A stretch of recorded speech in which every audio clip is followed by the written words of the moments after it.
The Nichols family had finally found their perfect home. Nestled within a picturesque suburban neighborhood, the old Victorian house exuded charm and history. For Sarah and Mark Nichols, this was the place where they envisioned raising their two children, Emma and Jacob.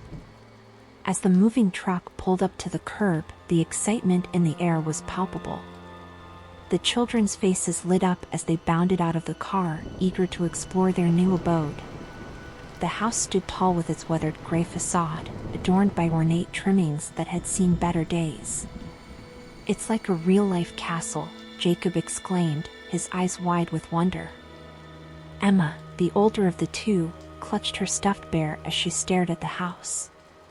She had a more reserved demeanor, and her fingers toyed with the ribbon of her pigtails. Their parents exchanged a knowing smile, realizing that the move had brought a spark of excitement into their lives. They had heard whispers from the locals about the house's history, but nothing could deter them from making it their own. The interior was just as enchanting, with creaking wooden floors and intricate wallpaper that told tales of the past. Each room was a blend of old-world charm and modern comfort. The children's eyes widened as they claimed their rooms, and Mark chuckled as they quickly decided who got the larger one. As the sun set, the Nichols family gathered around a makeshift dinner table in the living room, surrounded by moving boxes and the promise of a new beginning. Laughter filled the air as they recounted stories of their old neighborhood and speculated about the neighbors they had yet to meet. But even as their laughter echoed through the house, there was a subtle shift in the atmosphere. The flickering candlelight seemed to cast elongated shadows, and a draft swept through the room, causing the curtains to sway. Emma paused mid-sentence, her gaze fixed on the corner of the room. "Did you hear that?" she asked, her voice barely above a whisper. "Hear what, sweetie?" Sarah replied, exchanging a puzzled glance with Mark. "The whispers," Emma said, her brow furrowed. Mark and Sarah exchanged a bemused look, dismissing it as an overactive imagination fueled by the stories they had heard. After all, every old house had its quirks. As bedtime approached, Emma and Jacob settled into their respective rooms, their excitement waning as the unfamiliarity of their surroundings crept in. The house seemed to settle into a hushed stillness, its ancient walls embracing the new inhabitants. But as the moon cast its silvery glow through the windows, a soft murmur seemed to drift through the corridors, carried on a breeze that was absent from the outside world. Whispers, like distant conversations, danced along the edges of the children's consciousness, leaving them in a state of half-sleep and uncertainty. Unbeknownst to the Nichols family, the house held secrets that would slowly unravel, drawing them into a tale that spanned generations. As the children drifted into slumber, the echoes of the past began to stir, setting the stage for the eerie events that would soon unfold. Days turned into weeks, and the Nichols family settled into their new home with an air of contentment. Sarah busied herself with unpacking and decorating, while Mark took on the task of exploring the neighborhood and introducing himself to the neighbors. Meanwhile, Emma and Jacob embraced their rooms, transforming them into spaces that reflected their personalities. Emma's walls were adorned with posters of her favorite bands, while Jacob's room became a treasure trove of action figures and model airplanes. Despite the strange incident on their first night, the children seemed to adjust well. Emma's initial unease faded, and she exchanged stories with her classmates about their new home's history, reveling in the attention. One afternoon, as Emma sat cross-legged on her bedroom floor, she noticed a soft tapping sound against her window. Frowning, she got up and walked over to investigate. She peered outside, half expecting to see a tree branch swaying in the wind. But what she saw sent a chill down her spine. A pale face, framed by long dark hair, stared back at her. Startled, she jumped back, her heart racing. When she mustered the courage to look again, the face was gone. Breathing shakily, Emma forced herself to dismiss it as a trick of the light. After all, Her room was on the second floor, and it was unlikely that anyone could have been looking in. That evening, during dinner, she recounted the incident to her family, her voice wavering slightly. "It was probably just your imagination, sweetie," Mark reassured her. "Yeah, old houses have a way of playing tricks on you," Sarah added with a smile. Emma nodded, though the unease remained lodged at the back of her mind. As the evening wore on, she found herself glancing at her window more often, half expecting to see that pale face again. In Jacob's room, a different kind of activity was unfolding. His toys, usually strewn around in an organized mess, began moving on their own. Action figures shifted position, and model airplanes spun in place. Jacob watched in wide-eyed astonishment, his initial excitement giving way to uncertainty. He called out to Emma, and she rushed into his room, her eyes widening as she took in the scene. As they stared at the toys that seemed to have a life of their own, the whispers returned, soft and indistinct, as if carried by a gentle breeze. The children exchanged a nervous glance, their unease mirrored in each other's eyes. "Did you hear that?" Jacob asked, his voice barely louder than a whisper. Emma nodded, her heart pounding.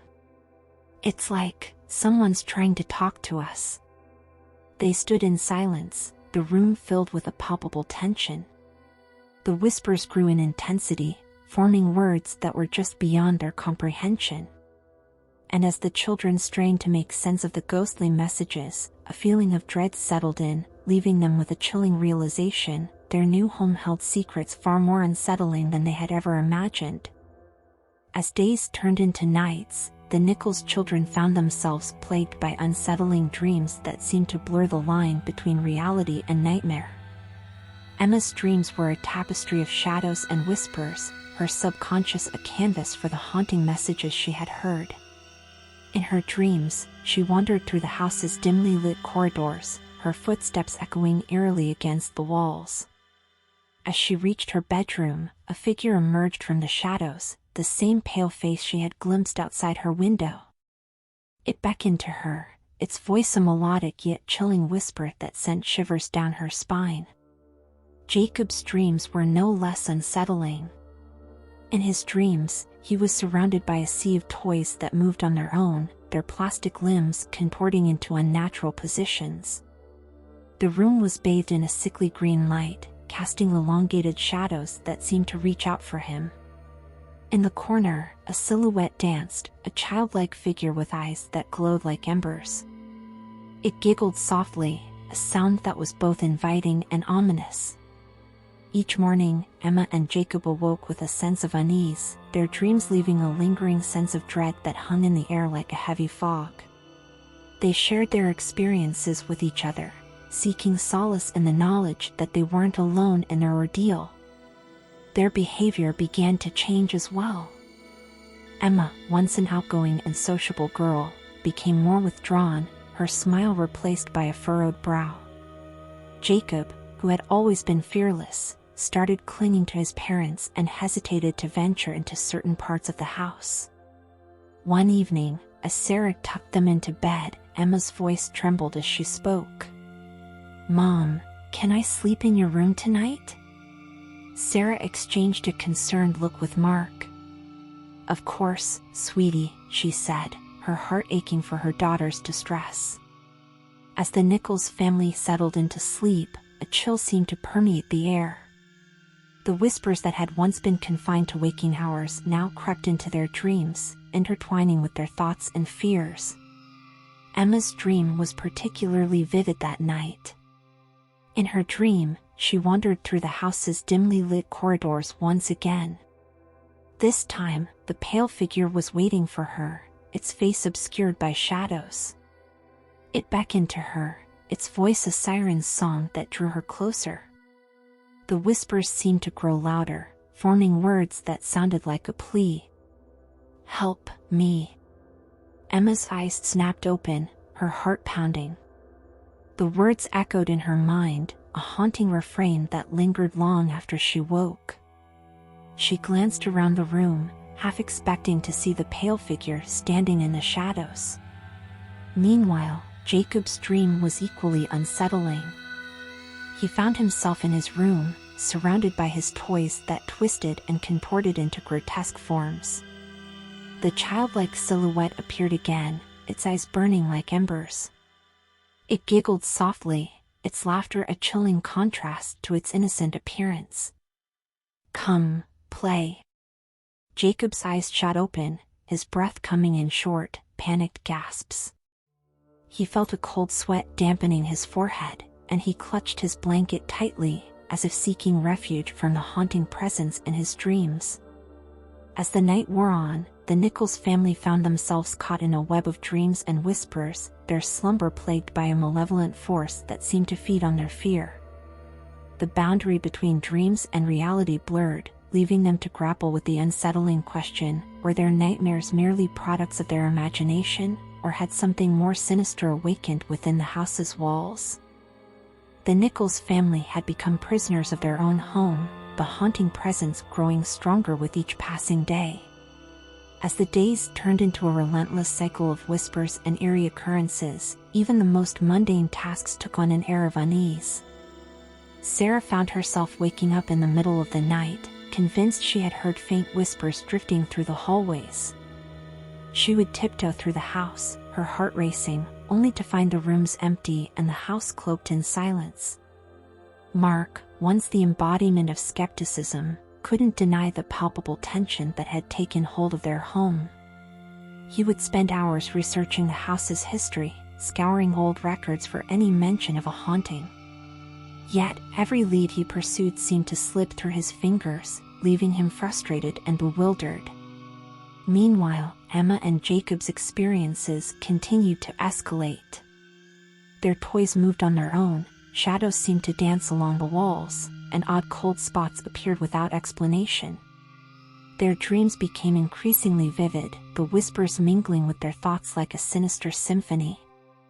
One evening, as the family sat down for dinner, a loud crash echoed through the house. They jumped in their seats, exchanging startled looks. "What was that?" Jacob asked, his voice quivering. Mark sighed, pushing his plate aside. "Probably just the wind knocking something over." But even as he tried to reassure them, the air seemed to thicken with tension. The whispers that had once been a mere echo were now a chorus of hushed voices, their words just beyond the threshold of comprehension. Late one night, as Emma and Jacob lay in their respective beds, they heard a faint scratching sound against the walls. They exchanged a nervous glance, their breaths hitching. "What is that?" Jacob whispered. Emma shook her head, her heart pounding. "I don't know." As they listened, the scratching grew louder, each scrape against the walls sending shivers down their spines. It was as if invisible fingers were tracing patterns along the surfaces, leaving a trail of unease in their wake. Their parents, too, had been awakened by the sound. Mark and Sarah exchanged a worried look as they ventured into the hallway, the whispers seeming to swirl around them like a chilling breeze. "What's happening?" Sarah asked, her voice shaky. Mark's brow furrowed. "I don't know, but I'm going to find out." Armed with a flashlight, he began to follow the sound, the whispers growing more intense with each step. The scratching seemed to lead him to a section of the wall adorned with old-fashioned wallpaper that was faded and peeling. As he shone the flashlight on the wall, his heart skipped a beat. The wallpaper seemed to ripple, as if it had a life of its own. He watched in horror as the pattern shifted, forming faint shapes and symbols that seemed to writhe beneath the surface. "What the?" he muttered, his fingers trembling as he reached out to touch the wall. A chill ran down his spine as he felt a sudden gust of cold air, as if a window had been flung open. The whispers grew louder, their urgency sending a wave of panic coursing through him. And then, just as suddenly as it had begun, the scratching stopped. The wallpaper settled back into place, the room returning to an eerie stillness. Mark staggered back, his mind racing to make sense of the inexplicable phenomenon. He stumbled out of the hallway, his heart pounding, and found his family waiting for him with anxious expressions. "Did you find anything?" Sarah asked. Mark nodded, his voice barely above a whisper. "The walls, they're trying to tell us something." As the family stood in the hallway, the air seemed to hum with an otherworldly energy. The whispers lingered, their words a tantalizing puzzle that refused to be solved. And with each passing moment, the realization grew: their home was not merely haunted by a restless spirit, but by a malevolent force that was determined to make its presence known. The Nichols family's nights had become a battleground of terror, where dreams and reality blended into a maelstrom of fear and uncertainty. Each night brought a new wave of nightmares, each more vivid and disturbing than the last. Emma's dreams had taken a darker turn. She found herself wandering through the house's shadowy corridors, the whispers growing louder, their words forming a chilling refrain. "Stay, forever." The pale face that had haunted her dreams now appeared more frequently, its eyes empty and soulless as it watched her from the shadows. It beckoned to her with skeletal fingers, its voice a haunting melody that seemed to seep into her very bones. She would wake up in a cold sweat, her heart racing, her breath hitching as she struggled to shake off the remnants of the nightmare. Her room, once a haven of comfort, now felt like a prison that trapped her in a cycle of fear. Jacob's dreams had grown more disturbing as well. In his dreams, he found himself in a realm of twisted toys and haunting laughter. The childlike silhouette had become a constant presence, its giggles like a chorus of demons. Join US. The toys moved with a malevolent intent, their plastic limbs elongating and contorting as they reached out for him. The room seemed to warp and shift, its walls pulsating as if alive. One night, as Jacob's nightmare reached its peak, he awoke with a piercing scream. Sarah and Mark rushed to his room, their faces etched with concern. They found him trembling, his eyes wide with terror. "The toys, they were trying to grab me," he whispered, his voice quivering. Sarah held him close, her heart aching for her son's distress. "It's okay, sweetie. It was just a dream." But as she held him, she couldn't shake the feeling that their nightmares were more than just dreams. The whispers that had once been confined to the realm of the supernatural were now a constant presence, their haunting words merging with their thoughts and fears. As the nights wore on, the family's exhaustion deepened, their sanity fraying at the edges. The whispers seemed to infiltrate their waking hours, a constant undercurrent of unease that left them on edge. Mark's research had led him to uncover more about the house's history, a tragic tale of a family torn apart by loss and betrayal. The whispers seemed to echo the past, carrying with them the pain and anguish of those who had suffered within these walls. Desperation drove the family to seek help from a local paranormal investigator, hoping to find answers to the torment they were experiencing. The investigator arrived with an array of equipment, setting up cameras and recording devices throughout the house. The night was tense as they huddled together, watching the screens with bated breath. The whispers seemed to grow in intensity, forming words that were a chilling echo of the past. "Forgive, US." As the investigator reviewed the recordings, his face turned pale.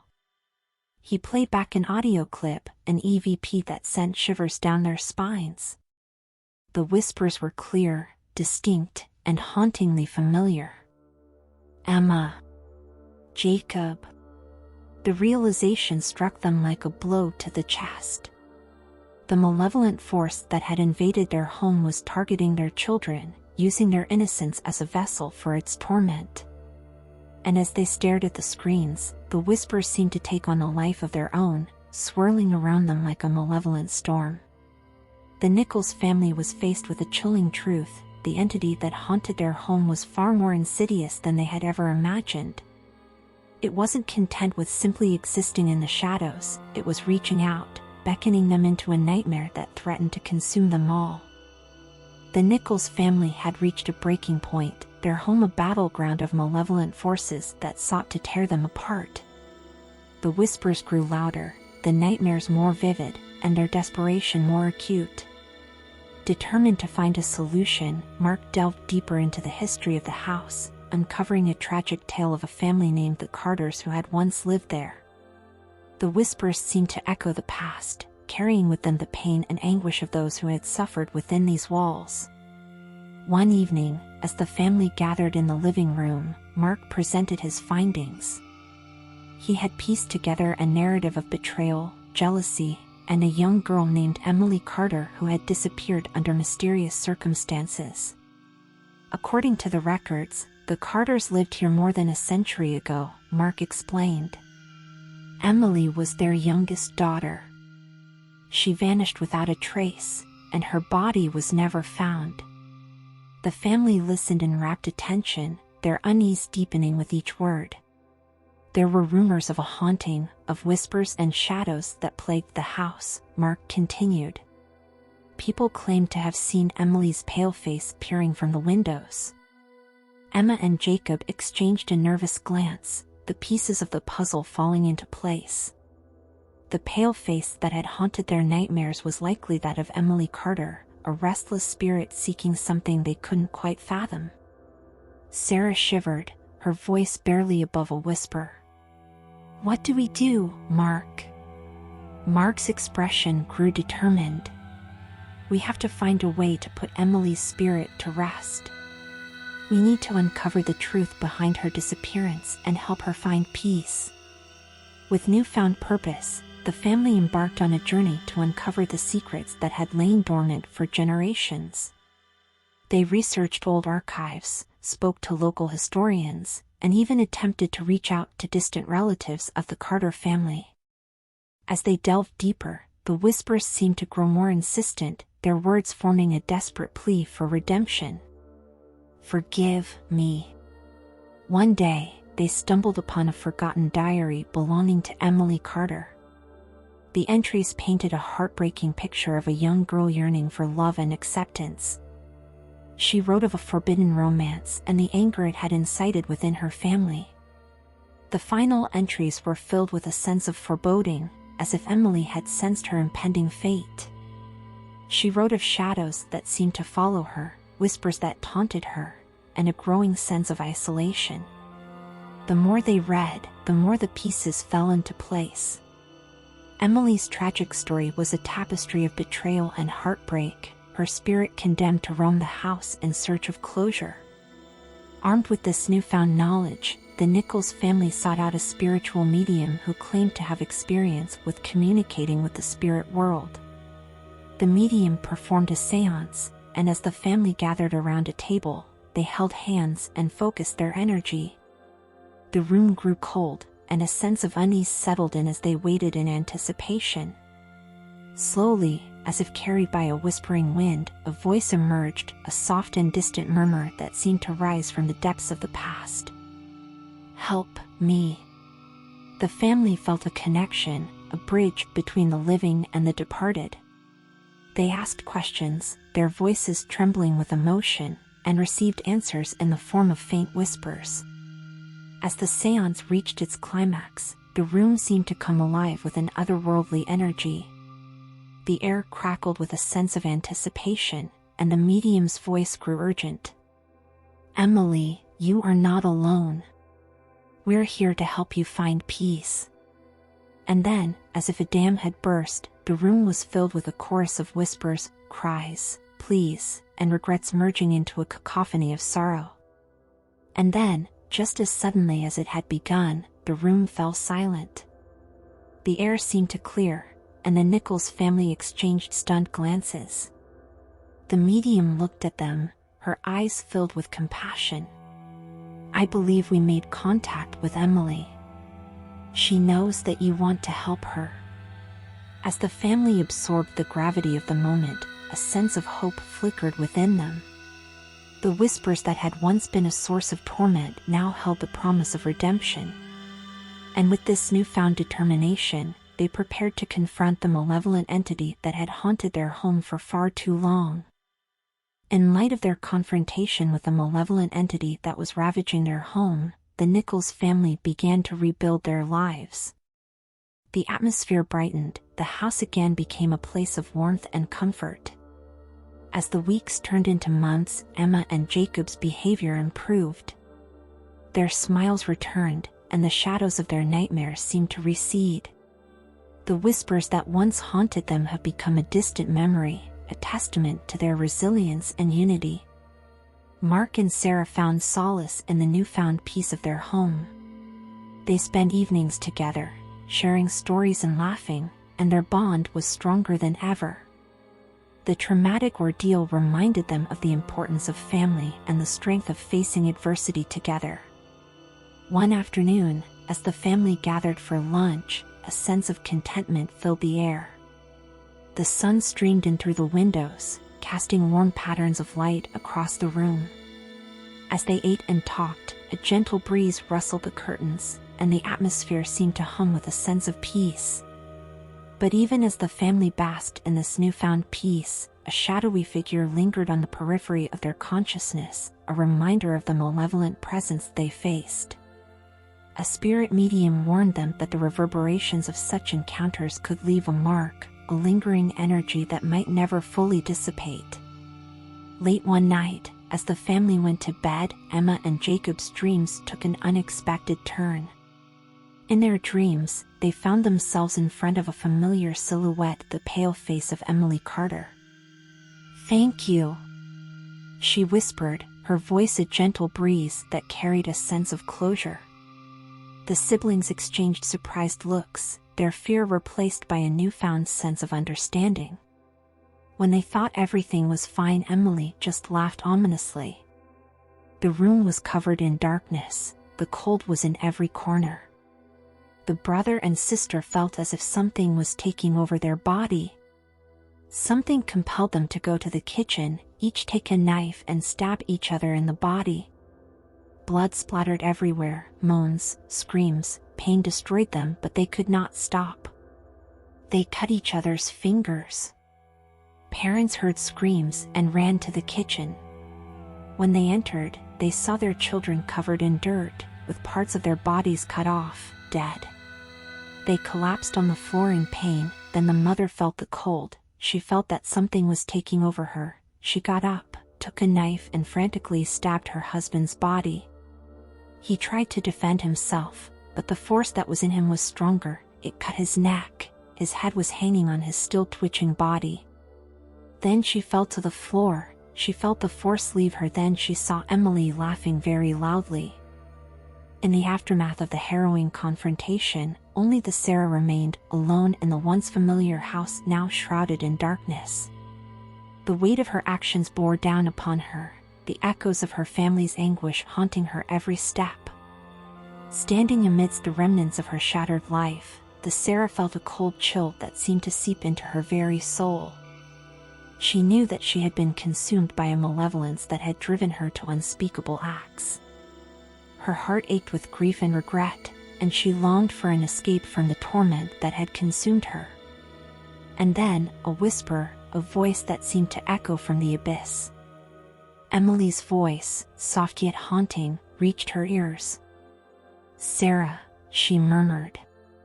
"No rituals can mend the wounds you've inflicted or lessen your pain. The darkness that consumed you cannot be banished by incantations or spells." The Sarah heart sank, a realization dawning upon her. She had destroyed her family in her quest for power and control, only to be left with the emptiness of her deeds. "Your actions have left a trail of suffering," Emily's voice continued, each word like a spectral breeze. "But your pain is not over yet. In the silence of this desolate house, you will finally come to know the true depths of agony and suffering that you've wrought." Tears welled in the Sarah eyes as she grappled with the weight of her crimes.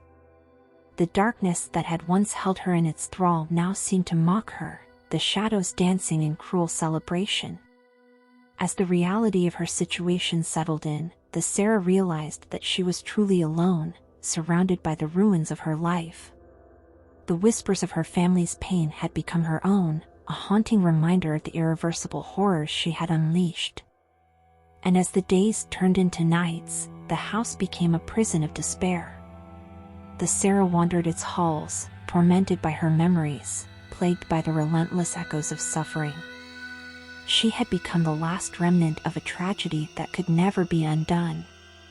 In the end, the malevolence that had once ensnared her had exacted its final toll, twisting her existence into a living nightmare. The Sarah screams joined the chorus of whispers, the house itself a monument to the darkness that had consumed them all. Nex adu immortalis, libri spon